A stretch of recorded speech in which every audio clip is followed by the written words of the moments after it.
Ora apa-apa yen saiki aku kudu montang-manting nglakoni saben lelampahan kanthi ati kang sabar.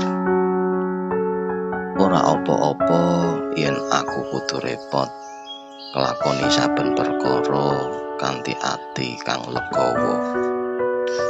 Amarga aku ngerti Gusti ora nate lali marang kawulane. Saben keringet kang tumetes, saben ati kang ngelus lara bakal dadi pituduh cahya kanggo dalan uripku ing tembe.